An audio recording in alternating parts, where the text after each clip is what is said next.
I talk about member journeys a lot when it comes to memberships. In fact, that's what my entire Retain Group consulting program is focused on, is creating an incredible member journey.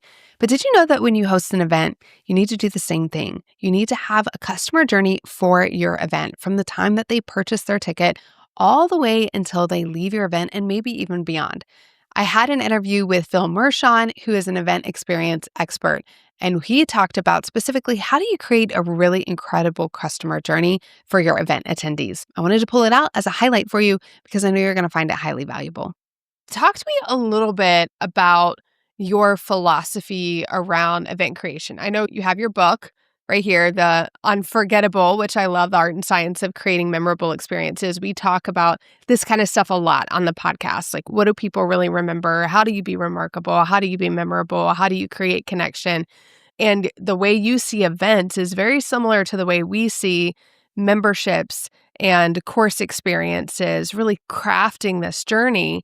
But can you share just a little bit about your philosophy around events and how it might be different than a traditional in-person event that people have experienced? So, what's interesting about that statement is all events on the surface look pretty similar.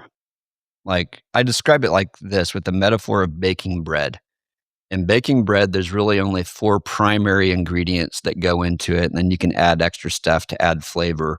So the ingredients are the same, but the result is different because of the baker, the processes, the thoughtfulness of how you're doing different things, the understanding of environment that comes with time and craft. And so the intentionality that's designed toward a specific audience. If I took the event that I create and help create with Sesame Examiner for marketers and took it over to an engineering conference, it probably would fall flat because engineers are a different audience. So what we've crafted is designed for the people that are coming.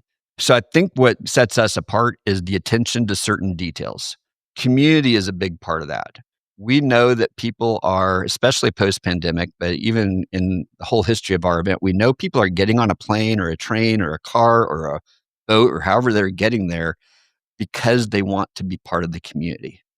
They want the content. They convince the boss or convince themselves to come because there's certain content they want to learn. One of your clients, I don't know if you still serve Amy Porterfield, but for years she would be a speaker and people would want to come and they want to hear her, want to talk to her maybe.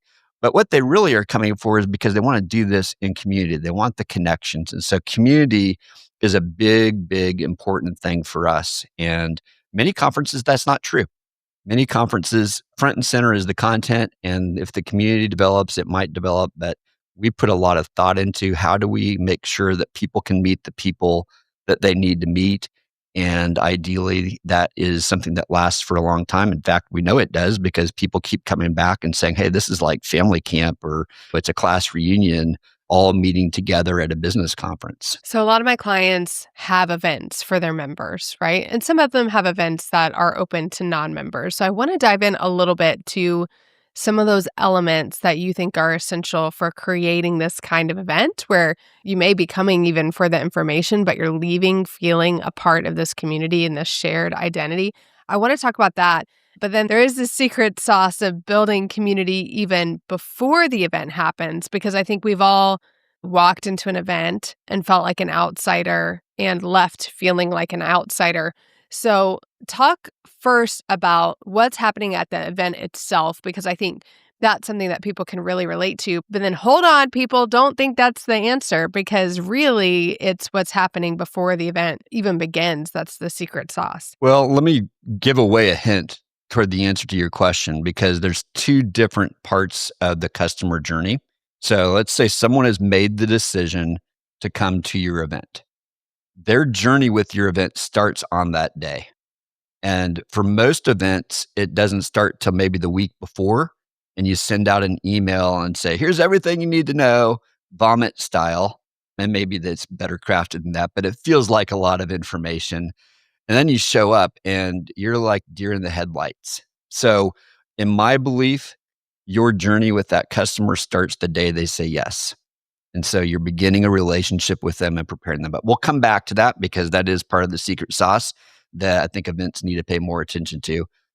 One of the things that I do that I don't know that a lot of event organizers do is I like to break down a customer journey within the event. And for sake of this conversation, let's say it starts with the moment they step on the front steps of whatever venue it is, convention center, hotel, museum, yacht. Let's be crazy here. Whatever the event venue is, it starts there. They've made it.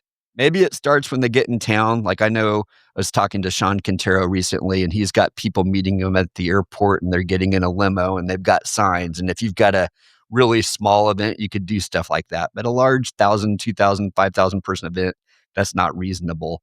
So start your customer journey from when they arrive at the venue front steps. That's when they are beginning to wonder, okay, where do I go now?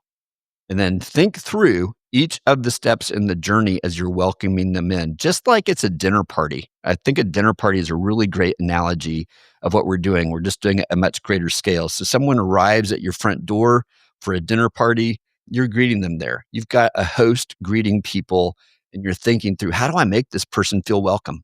How do I make them feel like they belong? So when they're coming into a larger event, that's multiple people doing that, making you feel welcome and starting to make introductions. Hey, what are you coming from? Where are you coming from? Who would you like to meet?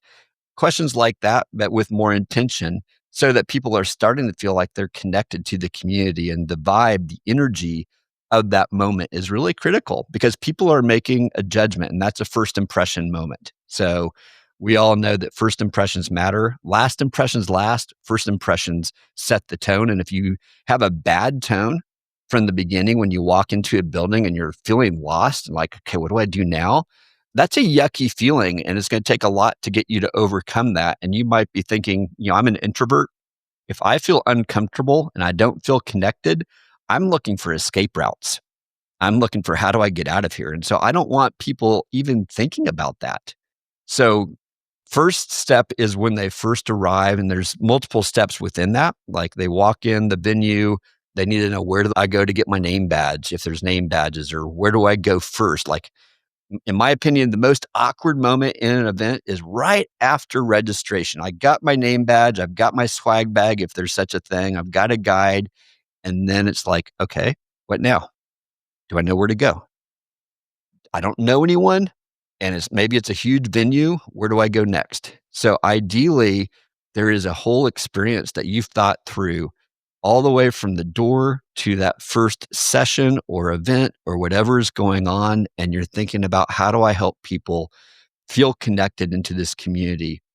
I rely a lot on alumni, and I call some of them ambassadors.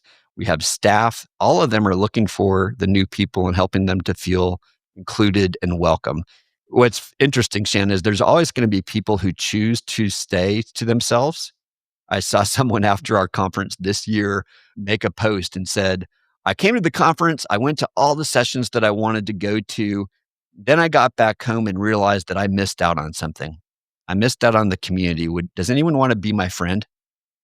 And I thought that was really bold of her to admit that, but I thought, wow, that's surprising that you could have made it through the entire event without talking to anyone, but she did.